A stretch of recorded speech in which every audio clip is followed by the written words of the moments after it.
Novel قلب عشق، writer امن چودھری، ایپیسوڈ نمبر 3۔ ہم لوگ گاؤں سے آگے کچھ کام کے لیے گئے تھے تو وہیں پر ہمیں یہ لڑکی ملی۔ لڑکی بہت کم عمر ہے، بچپن میں ہی نکاح کر دیا تھا اس کا، لیکن اس کا منقوہ ایک حادثے میں چل بسا اور لڑکے کے گھر والے اسے بھی زندہ دفنانے والے تھے کیونکہ یہ بیوہ ہو چکی ہے اور اس لیے اس کو جینے کا کوئی حق نہیں۔ یہ وہاں کی رسم ہے۔ جب ہم نے مخالفت کی تو ان کے لوگوں نے ہم پر حملہ کر دیا، لیکن ہمارے لوگ ان پر بھاری پڑ گئے اور لڑکی کو لے آئے۔ انہوں نے ہمارا پیچھا کیا، گاڑی ڈرائیو کرتے ہوئے گولی کا نشانہ لیا تھا۔ گاڑی ڈس بیلنس ہونے کی وجہ سے زیادہ چوٹیں لگیں۔ کس قسم کے جاہل لوگ ہیں؟ مرتسم چپ ہوا تو اینا نے حیرانی اور غصے کے ملے جلے تاثرات سے کہا تھا، ایسے لوگوں کو اتنا مارنا چاہیے کہ ان کی نانی یاد آ جائے۔ یہ لوگ عورت کو کچھ سمجھتے ہی نہیں۔ اگر لڑکے کی جگہ لڑکی مر جاتی تب تو کچھ بھی نہیں ہوتا یقیناً۔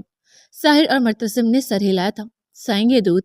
خالہ باپ جائیں، آرام کریں، یہاں سب ٹھیک ہے، مرتسم نے دودھ کا گلاس لیتے کہا تھا۔ وہ سر ہلاتی وہاں سے چلے گئیں۔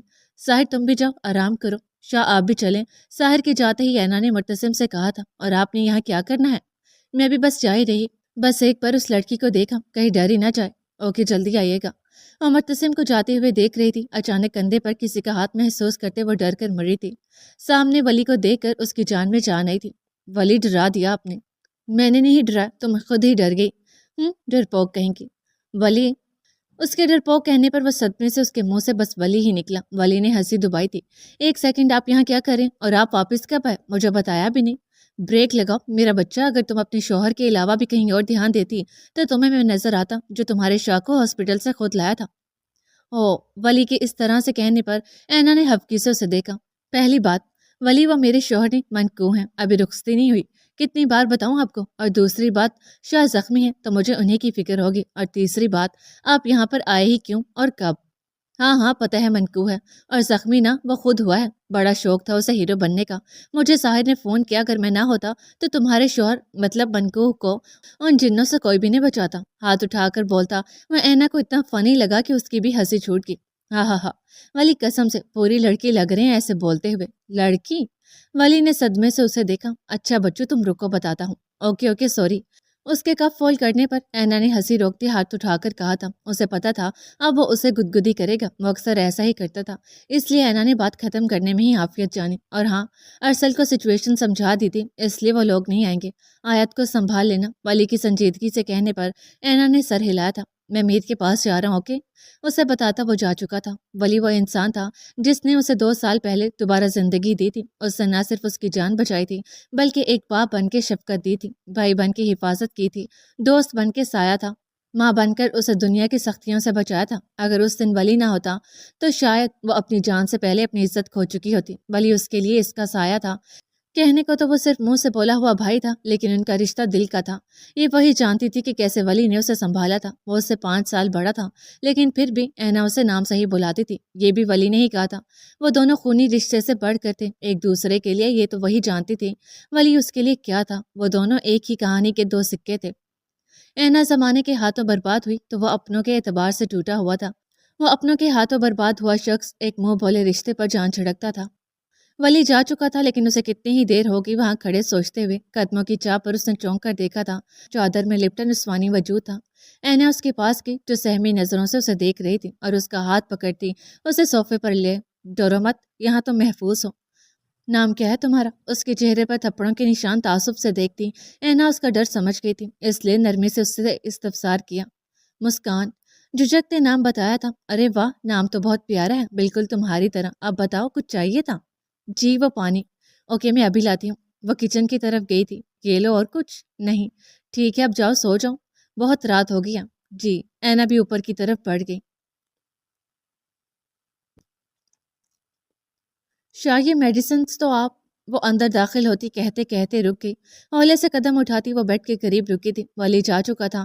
اینا نے اس کی طرف دیکھا، وہ سو رہا تھا۔ ہلکی سانس لینے کی آواز آ رہی تھی۔ یہ رشتے ہی اس کی کل کائنات تھے، وہ انہیں کھونے کا سوچ بھی نہیں سکتی تھی، اور آج بھی کتنا ڈر گئی تھی۔ اس کی پیشانی پر بکھرے بالوں کو آہستہ سے پیچھے کیا تھا۔ اس کی پیشانی پر بندھی پٹی پر وہ دل کے کہنے پر آہستہ سے جھکی اور عقیدت سے بوسہ دیا تھا۔ مرتسم نے جھٹ سے آنکھیں کھولی تھی۔ وہ حیرت سے اس کی کھلی آنکھیں دیکھتی پیچھے ہوتی کہ اس نے ہاتھ پکڑ کر اینا کو اپنے بازو پر گرایا تھا۔ چوٹ دائیں کندھے پر تھی لیکن اینا ابھی بائیں سائڈ کھڑی تھی، وہ سیدھا اس پر گری تھی۔ احتیاط سے اس کے سینے پر ہاتھ رکھتی وہ ذرا سا فاصلہ قائم کر کے، شاہ کیا کر رہے ہیں آپ کا زخم؟ وہ خیال سے سرخ ہوتی پیچھے ہونے لگی۔ مرتسم نے بازو سے اس کی کمر کو تھامتے خود پر جھکایا تھا۔ وہ اس کے اس قدر نزدیک تھی کہ ذرا سا ہلتی تو اس کے ہونٹ مرتسم کے ہونٹوں کو چھو جاتے۔ حلق تر کرتی اپنی بھوری آنکھوں سے سرمئی آنکھوں میں دیکھا تھا، لیکن زیادہ دیر تک وہ ان بولتی نگاہوں میں نہ دیکھ سکی، اس لیے نظریں چرا گی۔ یہاں بھی چوٹ لگی ہے؟ بھاری گمبھیر آواز پر اس نے حیرت سے اسے دیکھا تھا، آنکھوں کے اشارے پر کندھے پر لگی پٹی کی طرف دیکھا تھا۔ سوالیہ نگاہوں سے اسے دیکھا، لیکن پھر سمجھ آنے پر سٹپٹا گئی اور پیچھے ہونے کی کوشش کی، لیکن مضبوط ہزار اور تنگ ہوتا اسے اپنے قریب کھینچ گیا۔ جیسے ماتھے پر مرہم لگایا ویسے ہی، اور فکرہ ادھورا چھوڑتا اس کی طرف دیکھنے لگا۔ شاہ، وہ گھبرا گئی اس سے پہلے کہ کچھ کہتی۔ اینڈ پلیز، مجھے درد ہو رہا۔ وہ اس کی سرگوشی پر ساکت ہوگی۔ آج تو مرتسم کے تیور ہی بدلے ہوئے تھے۔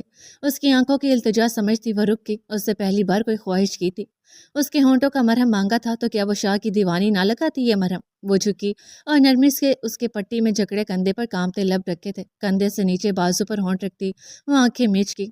یہاں بھی بھاری آواز میں دل کی طرف اشارہ کیا تھا۔ حلق تر کرتی وہ اس کے دل کے مقام پر ہونٹ رکھ گئی۔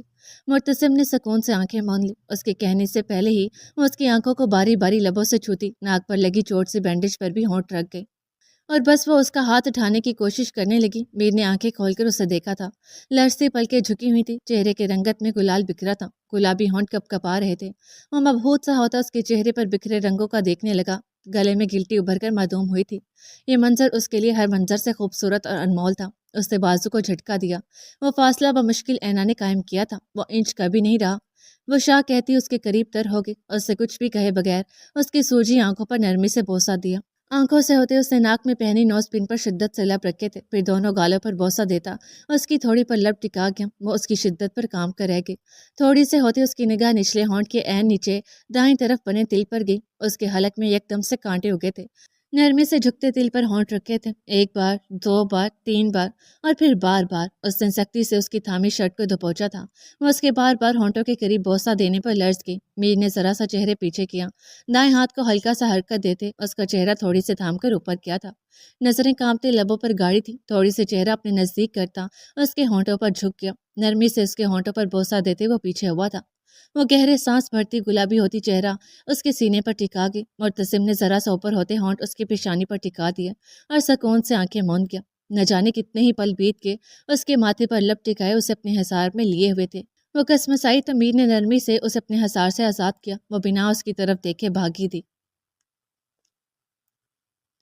صبح اس کی آنکھ کھلی تھی تو وہ اس کی سینے پر سر رکھے گہری نیند میں سو رہی تھی۔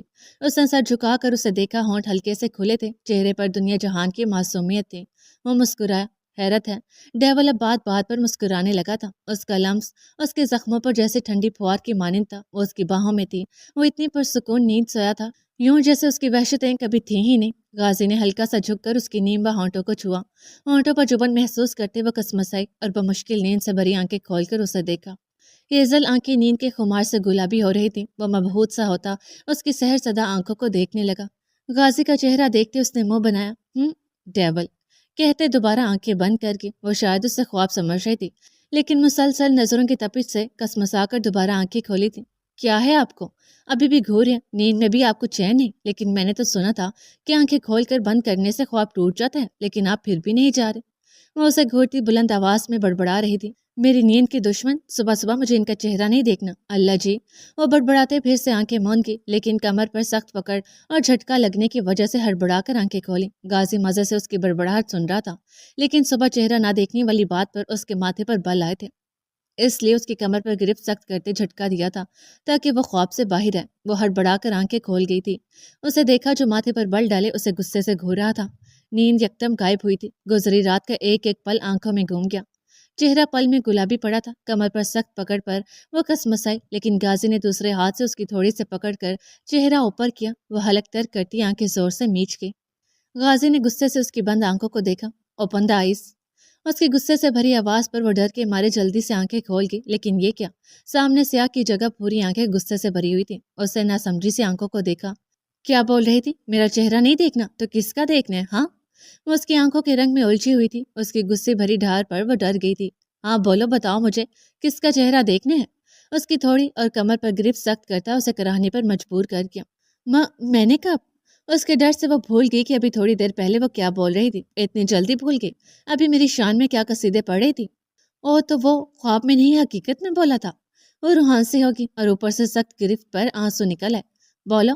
اس کے آنسو دیکھ کر اس کے دل کو کچھ ہوا، لیکن پھر اس کی بڑبڑاہٹ ذہن میں گونجی تو سخت لہجے میں استفسار کیا۔ میں نے ایسے ہی بولا تھا، سچ میں ایسے ہی بولا تھا۔ آپ ایسے غصہ کرتے تو روتے بعد اتوری چھوڑ دی، پر وہ سمجھ گیا تھا۔ اس کی بات سنتے ماتھے سے بل کم ہوئے تھے، گہری سانس بھری تھی۔ نہ جانے کیا ہوا تھا اتنی چھوٹی سی بات پہ اسے اتنا غصہ کیوں آ گیا؟ وہ ماننے سے انکاری تھا، لیکن سچ یہی تھا۔ دل ڈر گیا تھا کہ کہیں اگر وہ کسی اور کو پسند کرتی ہوئی تو۔ تھوڑی چھوڑ دی، پکڑ میں نرمی آئی تھی۔ اس کی تھوڑی پر بنے نشان دیکھتا وہ نظریں چرا گیا۔ وہ اسی لیے تو اس سے دور رہتا تھا، جانتا تھا کہ اگر اس سے محبت کر بیٹھا تو اس نازک جان کی ہی زندگی عذاب میں آئے گی، وہ اس کے جنون سے سہم جائے گی۔ اسے دیکھا جو اس کے ڈر سے کانپ رہی تھی، اس کے سینے پر پڑی ہچکیاں بھرتی اسے شرمندہ کر گئی۔ ہے روز، ادھر دیکھو۔ اس نے اس کے آنسو صاف کرنے کے لیے ابھی ہاتھ اٹھایا ہی تھا کہ وہ ڈر سے اچھلی۔ پکڑ ہلکی ہونے کی وجہ سے وہ اس کے حصار سے نکل کر دور ہو گئی۔ اسے لگا شاید اب وہ اسے مارے گا۔ سختی سے آنکھیں میچے چہرے کے آگے ہاتھ رکھے کانپتی ہوئی دیوار سے جا لگی۔ غازی نے حیرت سے اس کا ری ایکشن دیکھا، مانا کہ اس کے غصے سے ڈر گئی، لیکن یہ سوچ کہ وہ اسے مارے گا، اس پر حیرت کے پہاڑ ٹوٹے تھے۔ وہ آگے بڑھا۔ روز، کیا ہوا؟ کیا کر رہی ہو؟ تمہیں کیا لگتا ہے میں تم پر؟ ابھی وہ اپنی بات مکمل کرتا وہ چیخ مارتی دیوار سے لگتی نیچے بیٹھتی چلی گئی۔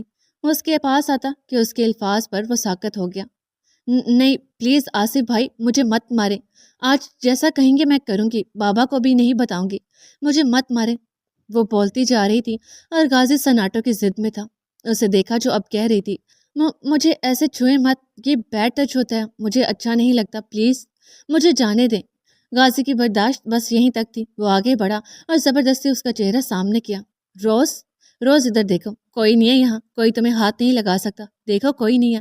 اس نے ذرا سی پلکیں اٹھا کر اسے دیکھا، سامنے غازی کو دیکھ کر سانس میں سانس آیا تھا۔ غازی وہ یہاں؟ اس کی بات پوری ہونے سے پہلے غازی کھینچ کر اسے سینے سے لگا گیا۔ غازی کی جان، کوئی نہیں ہے یہاں، میرے ہوتے ہوئے کوئی میری جان کو ہاتھ نہیں لگا سکتا، تمہیں چھونے سے پہلے ہی میں وہ ہاتھ جڑ سے اکھاڑ دوں گا۔ اس کے لفظوں میں شدت سی تھی۔ جان سے مار ڈالوں گا اسے۔ ہاں مار دیں اسے، سچ میں مار دیں، وہ بہت برا ہے۔ وہ شاید اپنے ہوش میں نہیں تھی، اس لیے اس کی ہاں میں ہاں ملاتی شدت سے ہاں میں سر ہلا گئی۔ ہاں مار دوں گا میری جان، اس نے شدت سے اسے خود میں بھینچا تھا۔ غاز، وہ اپنی بات پوری کرتی اس سے پہلے ہی اس کے حواس ساتھ چھوڑ گئے۔ غازی کے کندھے کو تھاما ہوا اس کا ہاتھ بے جان ہو گرا تھا، وہ اس کے بازوں میں جھول گئی۔ غازی نے چونک کر اس کے چہرے کو دیکھا جو سفید ہو رہا تھا، اسے کچھ غلط ہونے کا احساس ہوا۔ اسے بازوں میں اٹھاتے بیڈ پر لٹایا تھا۔ روز، روز آنکھیں کھولو۔ اس کا گال تھپ تھپاتا اسے ہوش میں لانے کی کوشش کرنے لگا۔ جلدی سے فون اٹھاتے احمد کا نمبر ملایا تھا۔ تیرے پاس 10 منٹ ہے، کسی لیڈی ڈاکٹر کو لے کر میرے فلیٹ پہنچ، صرف 10 منٹ۔ اس کے فون اٹھاتے ہی اسے کہتے اس کی سنے بغیر ہی فون کاٹ کر بیڈ پہ اچھالا تھا۔ شرٹ پہنتے اس کے دوپٹے کے لیے نظریں دوڑائیں تو بیڈ کے نیچے پڑا نظر آیا۔ دوپٹہ اٹھاتے اچھی طرح اس پر پھیلاتے کمفرٹر درست کیا تھا۔ پانی لیتے اس کے چھینٹے چہرے پر مارے تھے، لیکن وہ بے سود پڑی تھی۔ اس کا چہرہ سفید سے زرد ہوتے دیکھتے نہ جانے کیوں اس کا دل شدت سے دھڑکا تھا۔ ڈور بیل کی آواز پر اس نے قدم باہر کی جانب بڑھا دیے۔ احمد 10 منٹ میں ہی لیڈی ڈاکٹر کے ساتھ جمائیاں روکتا کھڑا تھا اور اندر لاتے ڈاکٹر کو روم کی طرف اشارہ کیا تھا۔ اس سے پہلے کہ وہ بھی ساتھ چلتا، احمد نے اس کا بازو پکڑ کر روکا تھا اور گھور کر اسے دیکھا۔ غازی نے آئیبرو چکا کر اس کے ہاتھ کی طرف دیکھا۔ وہ جلدی سے ہاتھ پیچھے کرتا بازو چھوڑ گیا۔ اتنی جلدی لیڈی ڈاکٹر کی ضرورت پڑ گئی، اور مجھے تو کہہ رہا تھا کہ صرف انکل کے کہنے پر شادی کی ہے، اور اتنی جلدی خوشخبریاں بھی سنا رہا ہے۔ ارے مجھ کوارے کا ہی کوئی خیال کر لیتے، اس سے پہلے کہ وہ کوئی اور گھور افشانی کرتا۔ غازی کا زوردار مکہ اس کا منہ بند کروا گیا۔ ہائے اللہ، مار ڈالا۔ دہائیاں دیتے وہ بھی اس کے پیچھے لپکا تھا جو اسے مار کر اب اندر جا رہا تھا۔ اس نے سپاٹ چہرے سے ڈاکٹر کو دیکھا جو اس کا چیک اپ کر رہی تھی۔ دیکھیں، ویسے تو یہ ٹھیک ہے، بس خوف سے بے ہوش ہو گئی ہیں، اور بی پی کافی لو ہو گیا تھا، میں نے گلوکوز لگا دیا ہے، تھوڑی دیر تک یہ ہوش میں آ جائیں گی، لیکن اچھا ہے کہ یہ زیادہ سے زیادہ ریسٹ کریں، اور پلیز انہیں کسی بھی ٹینشن سے دور رکھیں۔ آپ کی وائف نے کسی چیز کا کافی سٹریس لیا ہے اور خوف زدہ ہے۔ ڈاکٹر چپ ہوئی تو غازی نے اس بات میں سر ہلایا۔ آئیے میں آپ کو چھوڑ رہا ہوں۔ احمد اسے لیے چلا گیا۔ ڈاکٹر کو ڈرائیور کے ساتھ بھیجتے وہ واپس آیا تھا اور اسے دیکھا جو ابھی تک سپاٹ چہرہ لیے اسے دیکھ رہا تھا۔ بس کر دے، اب کے نظر لگائے گا بھابھی کو۔ لیکن غازی پر کوئی اثر نہ ہوا۔ ویسے تو نے ایسا بھی کیا کر دیا کہ بھابھی بیچاری خوف سے بے ہوشی ہو گئی؟ ضرور تم نے اپنا ڈیول روپ دکھایا ہوگا تبھی تو۔ غازی کی گھوری پر اس کی زبان کو بریک لگی۔ نہیں، میرا مطلب کہ کتنی معصوم سی ہیں، پتہ نہیں کیسے بے ہوش ہو گئی۔ غازی نے نفی میں سر ہلا، مکہ کھا کر بھی اس کی زبان کو بریک نہیں تھا۔ اب چائے ہی پلا دے، ایک تو صبح صبح مجھے حکم سنا دیا اور اوپر سے ظلم بھی۔ ہائے میں کتنے جاواں معصوم۔ غازی کان لپیٹے گلوکوز کی بوتل جو اسے لگی تھی اس میں کوئی انجیکشن لگا رہا تھا۔ غازی کیا کر رہا ہے؟ بے ہوشی کا انجیکشن کیوں لگا رہا ہے؟ بھابی پہلے ہی بے ہوش ہے۔ احمد نے اب کی بات سنجیدگی سے اس سے پوچھا۔ غازی سب ٹھیک ہے؟ احمد نے اس کی سرخ ہوتی آنکھوں کو دیکھ کر پوچھا تھا۔ اسے شدت سے کچھ غلط ہونے کا خدشہ ہوا تھا۔ غازی نے بس ایک نظر اسے دیکھا۔ وہ سمجھ گیا کہ مسئلہ ضرور سنجیدہ ہے، اس لیے سر ہلا گیا۔ میجر عالم کہاں ہے؟ روم سے باہر آتے احمد سے پوچھا تھا۔ چاچو گھر پہ ہی ہوں گے۔ احمد میجر عالم کا ہی بھتیجا تھا۔ چل۔ سیکیورٹی کو الرٹ کیا تھا۔ وہ عموماً اپنے ساتھ کوئی سیکیورٹی نہیں رکھتا تھا، لیکن جب سے روز آئی تھی اس نے گھر کے باہر گارڈ متعین کر دیے تھے۔ اس نے اسے ہیوی ڈوز دیا تھا کہ شام سے پہلے وہ نہیں اٹھے گی، اس لیے مطمئن سا احمد کے ساتھ چل دیا۔ غازی رک۔ اس نے سوالیہ نظروں سے احمد کو دیکھا۔ تیرے لینس تو بھول گیا شاید۔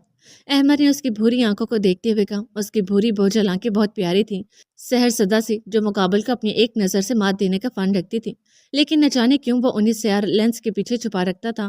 وہ اس کی آنکھوں کو دیکھتے سوچ رہا تھا جب سیاہ لینس کے پیچھے چھپا رہا تھا۔ صبح اسی لیے روز بھی چونک گئی تھی۔ اس نے اس کی کالی سی آنکھوں کو ہی دیکھا تھا، اس لیے صبح بوجھل بھوری آنکھیں دیکھ کر چونک گئی۔ وہ میجر عالم کے مقابل بیٹھا سوالیہ نظروں سے انہیں دیکھ رہا تھا۔ احمد کے ساتھ پہنچتے ہی اس نے میجر عالم سے اکیلے میں بات کرنے کا کہا تھا۔ ان کے گھر میں میجر عالم، احمد، اس کی بہن اور والدہ تھی۔ احمد کے والد کا انتقال ہو چکا تھا۔ احمد کی امی اور بہن غازی کو جانتی تھی، اس لیے ان کے گھر آنے پر اسے کوئی مسئلہ نہ تھا۔ اسے کمرے میں آتے ہی میجر عالم سے آصف اور روز کے ماضی کے بارے میں پوچھا اور اب ان کے مقابل بیٹھا ان کے بولنے کے انتظار میں تھا۔ وہ ساری رات نہ سو سکی، بے چینی حد سے سوا تھی، کروٹ پہ کروٹ بدلتے رات گزری تھی۔ دل تھا کہ اتنی تیزی سے دھڑک رہا تھا۔ معتصم کے کمرے سے بھاگتے اپنے کمرے میں آتے سانس لی تھی اس نے۔ کتنی ہی دیر وہ اپنی سانسوں کو درست کرتی رہی۔ نہ جانے کیا ہو گیا تھا شاہ کو، پہلے تو کبھی ایسا نہیں کیا۔ معتصم اس کا شوہر تھا، لیکن اس سے پہلے اس کے لیے ایک بہترین دوست تھا۔ وہ بلا جھجک اس سے ہر بات کہہ لیتی تھی۔ ان کے نکاح کو 1.5 سال سے اوپر ہونے والا تھا۔ وہ چھوٹی موٹی گستاخیاں کرتا رہتا تھا، لیکن اس کے ہونٹوں کو اور ہونٹوں کے پاس بنے تل کو یوں پہلی بار اپنے لمس سے معتبر کیا تھا کہ وہ اس کی شدت پر اندر تک کام گئی، اور آج نہ جانے کیوں اسے اس کے سامنے جانے سے شرم سے محسوس ہو رہی تھی، لیکن اس کی فکر بھی ہو رہی تھی۔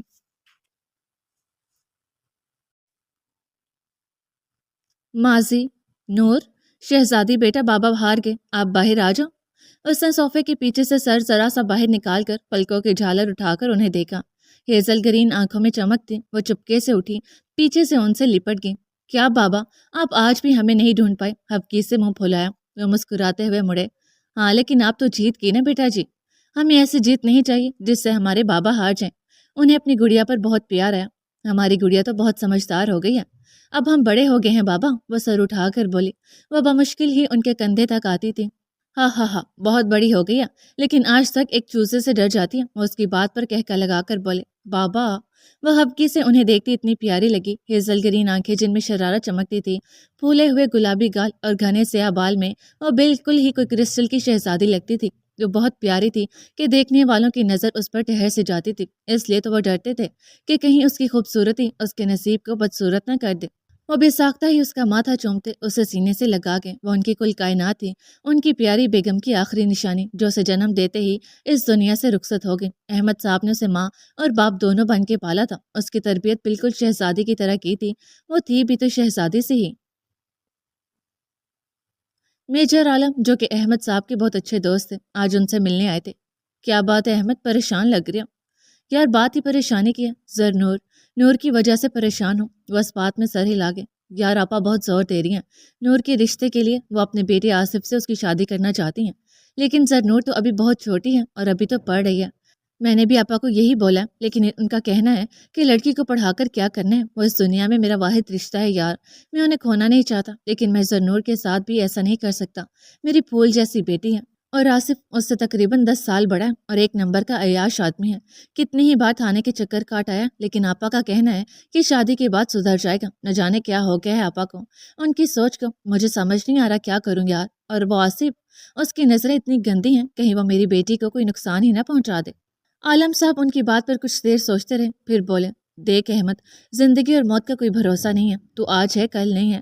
زرنور میرے لیے میری بیٹی ہے، لیکن اگر تجھے کچھ ہو جاتا ہے تو پھر بھی تیری بہن سے زرنور کا خون کا رشتہ ہے، وہ زرنور کو میرے پاس تو ہرگز نہیں چھوڑیں گی، اس لیے بہتر ہے تو اسے کسی مضبوط ہاتھوں میں دے دے جو تیرے بعد اسے اس زمانے کی تلخیوں سے بچا سکے۔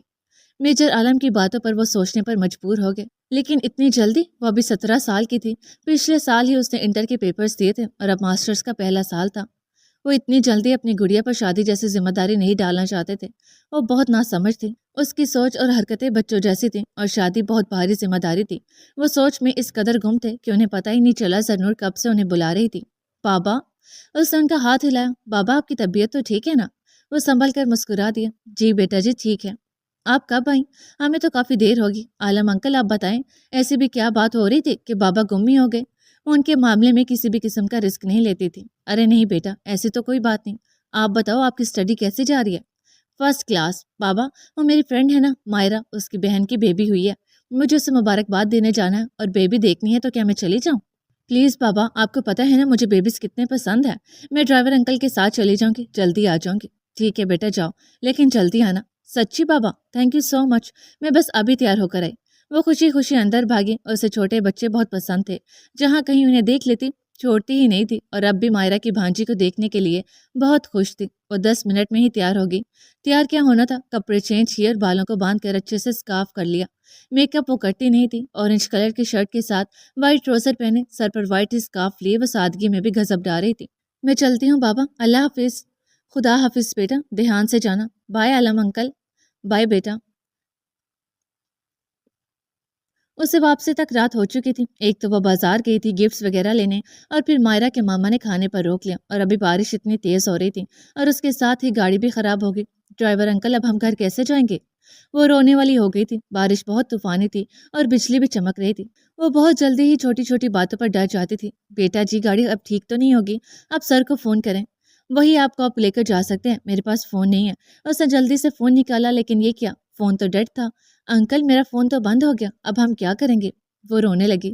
بیٹا اب روئے مت، دیکھیں بارش رک گئی ہے، شاید کوئی ٹیکسی مل جائے۔ اس سے باہر دیکھا، بارش واقعی میں رک چکی تھی، لیکن موسم ابھی بھی خراب تھا، دوبارہ کبھی بھی بارش شروع ہو سکتی تھی۔ لیکن یہاں تو سڑک سنسان تھی، دور دور تک کسی زیر روح کا کوئی نام و نشان نہیں تھا۔ وہ گاڑی سے باہر نکل آئی۔ انکل، ہمیں بہت ڈر لگ رہا ہے، یہاں پر تو کوئی ہے بھی نہیں، بابا بھی پریشان ہو رہے ہوں گے۔ میجر عالم بہت پریشان تھے، ایک تو یہ سب ہو گیا اور زرنور بھی ابھی تک نہیں واپس آئی تھی۔ انہوں نے فون بھی کیا، لیکن فون تو بند تھا۔ وہ خود اسے گھر کے راستے پر ڈھونڈنے نکلے تھے، اب تو بارش رک چکی تھی تو آسانی تھی۔ وہ ابھی کچھ بندر کو ٹھکانے لگا کر لوٹا ہی تھا کہ اسے سہمی ہوئی نسوانی آواز سنائی دی۔ وہ ٹھٹک کر رکا۔ اس وقت اس ویران سڑک پر نسوانی وجود۔ اس نے اس طرف قدم بڑھائے اور احتیاط سے ان کے پاس جا رکا۔ کوئی مدد چاہیے؟ وہ بہت گھبرا گئی تھی، اب تو باقاعدہ رونے لگی تھی کہ اپنے پیچھے سے بھاری مردانہ آواز سن کے اس کے رونگٹے کھڑے ہو گئے۔ اگر ڈرائیور موجود نہ ہوتا تو اب تک وہ خوف سے بے ہوش ہو چکی ہوتی۔ ڈرائیور انکل جلدی سے آگے آئے اور اسے گاڑی میں بیٹھنے کا اشارہ کیا۔ وہ ایسے ہی رخ موڑے اندر گاڑی میں بیٹھ گئے۔ وہ اس کی طرف مڑے، نہیں کوئی مدد نہیں۔ وہ ڈر گئے کہ کہیں کوئی لٹیرا تو نہیں، اور زرنور تو انہیں اپنی بیٹی جیسی تھی، اس لیے جلدی سے منع کر دیا۔ دیکھیں، اگر کوئی ہیلپ چاہیے تو بتا دیں، ڈونٹ وری، کوئی نقصان نہیں پہنچاؤں گا۔ وہ کبھی ایسے کسی کی مدد نہیں کرتا تھا، اسے جیسے کسی سے کوئی فرق ہی نہیں پڑتا تھا، بے حس بن چکا تھا، لیکن نہ جانے کیوں وہ معصوم سی آواز اسے اپنی جانب کھینچ رہی تھی، اس لیے چلا آیا۔ ڈرائیور بھی کچھ مطمئن ہوا، گاڑی خراب ہو گئی ہے، چل نہیں رہی۔ وہ آگے بڑھا اور گاڑی چیک کرنے لگا، قریباً 15 منٹ بعد ہی اس سے گاڑی ٹھیک کر دی۔